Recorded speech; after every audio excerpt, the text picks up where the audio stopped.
And welcome back to the Hotline. We are talking the Italian Grand Prix, and more specifically, we are talking whether McLaren are indeed sabotaging their own chances at a Drivers' Championship. Yep, the Constructors is looking very competitive between McLaren and Red Bull, with Red Bull very much on the back foot. But following what happened at the Italian Grand Prix between Oscar Piastri and Lando Norris, should McLaren have prioritised Norris? Do they really want to win the Drivers' Championship? All this and a little bit more.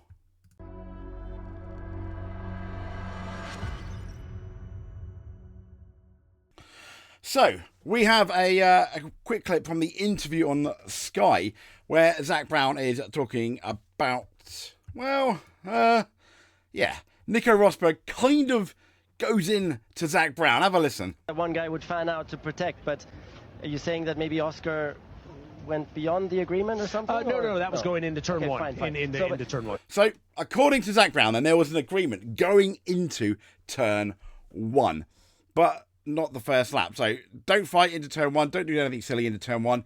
But then I think turn 1 to 4, wasn't it? Basically the second chicane was all go. And to be fair, in relation to Oscar, what an absolute stunning move. One of the moves of the season. It did surprise Lando. There was a chance they could have collided, but they didn't. They didn't hit. As a result, Lando did lose at one place. You could make an argument that move from Oscar Piastri, letting Leclerc into second, potentially, lost McLaren the chance, in hindsight, of winning the Italian Grand Prix. Simply because that gave Leclerc more strategy options, that lessened the strategy options, I think, for McLaren. They maybe 1-2 could have controlled the pace more. Even Lewis Hamilton came out on an interview and said, no, at the pace McLaren were doing, he was like, no way were they going to do a one stop. They weren't looking after the tyres.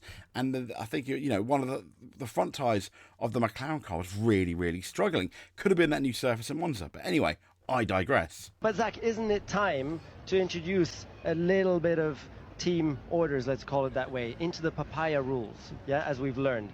Because look, that turn 4 now, you allowed Leclerc to come through. First of all, Lando almost spun. Yeah, I mean, that was very... I mean, he could have spun, could have, would have, should have. Once again, though, an awesome move from Oscar. And to be fair to Oscar, if he's not told their team orders, he's going to go for it. He's a racer. And, it was like, I want to win this race. No one can really have a go at him for that. The problem there, really lies with McLaren. Yeah. It won't get closer than that. Close. And then you allowed Leclerc to come through. Yeah. And who knows, maybe that was exactly those 2.6 seconds. That's so it could have cost you the win. That's exactly. Maybe. Possibly. Isn't it time to implement? So Zac Brown, just as we said maybe with the Leclerc coming through, that could have. It's easy, isn't it, to say it on a Monday after the race in hindsight. Could have cost them the race win. So that's what we'll discuss, next week. We'll look at that because, unfortunately, getting Leclerc in the middle, could we have been able to pull away and then, the 3-4 seconds we lost to Leclerc by gain that then? So, no, it's a fair question. And to be fair to Zac Brown, I think he's both him and Andrea some of the best team bosses. He's admitting that, maybe. Unlike, for example, when we see Christian Horner, again, history dictates a very good team boss.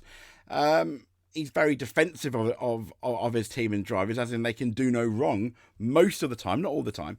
But then Zac is obviously open very much to criticism. So I think, honestly, fair play to him. Zach, I got one more. Sorry. Okay. Papaya rules. Yeah, what are they? Yeah, what are they? And was Oscar following the papaya rules? Or essentially, go to the papaya rules, basically. Race hard, don't hit each other.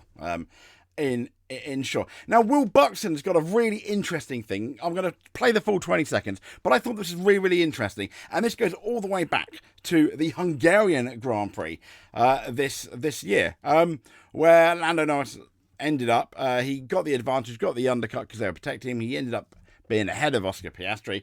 After a lot of debate, he let Oscar through. It was a bit silly. I think you can put the blame more on McLaren than Lando on that one. Again, sadly, McLaren, let's be fair, one of the best teams this year. I really like them. They should have probably won more races than they have, but still. Anyway, let's have a play. Lando wanted to be selfish in Hungary, and they said, give it back to Oscar because you're going to need him if you want to win the World Championship this year. Well, he needed him today, and he passed him because it's that mindset that they have. So in that case, you need the team to step in. They have to, and it's already too late. Lando wants, and I think he makes a good point there, especially after Hungary, for example, that they said that where was Oscar, and we mentioned even on our race review video yesterday that with Oscar not winning, I'm surprised on the last lap that McLaren did not call an audible and say let Lando through for the championship. And I also said if McLaren lose the Drivers' Championship by less than 10 points, everyone's going to be laughing. They will be the laughing stock of F1 probably for quite a while until they win the Drivers' Championship, which would be a massive shame for what is an amazing team with really, really hard-working people. But that would be the proverbial middle finger, I think, to McLaren if they ended up losing the Drivers' Championship by less than 10 points. So here's an interesting article that we're going to finish with. Not for the first time McLaren threw away race victory. Maybe they did, coulda, woulda, shoulda, as we said. But historically, McLaren have been hesitant to use team orders. Yes, we know. It says the likes of Ferrari, Red Bull and Mercedes are traditionally more cutthroat.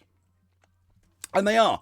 Let's be honest, they very much are. Until now, the working-based team have tried to avoid making any commitments to one driver. However, implementing a clear stance on this topic cannot be delayed any longer. Red Bull are extremely vulnerable in both championships, with McLaren almost guaranteed to overtake them. Well, I say guaranteed, you never know what's going to happen at the next race, do you? But they are looking like the strongest contenders, let's just say, for Red Bull, against Red Bull, beating them in that crown. However, it says there's a big deficit for Norris to overturn. Speaking, Andrea, after the Italian Grand Prix, Andrea discussed this topic, and it said, we have now to acknowledge that not only the Constructors' Championship is possible, but with the performance we have at the moment in the car and the struggle we see with Red Bull, even the Drivers' Championship is definitely possible. If we can achieve both, we need to put the team and Lando in a position to pursue both championships. Well, if you're thinking that at the end of the race, why didn't you think that during the race? But oh well, moving on.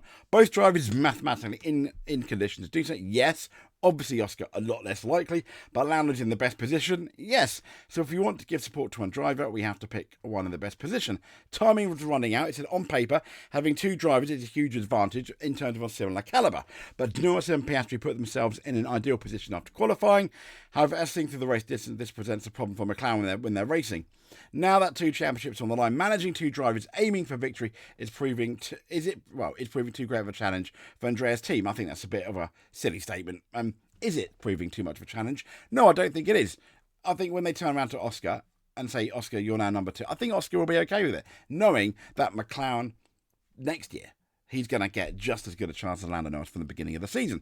And if he thinks it's unfair, then the argument could be made, well, Oscar, you should have done a better job in that first half of the season. You didn't. That's why we are going with Lando. Easy stuff. So, if you made it to the end, please, if you're not subscribed, please do it. If you don't want to miss a video, hit that notification button. Stay safe, and we'll speak to you soon. Thank you very much.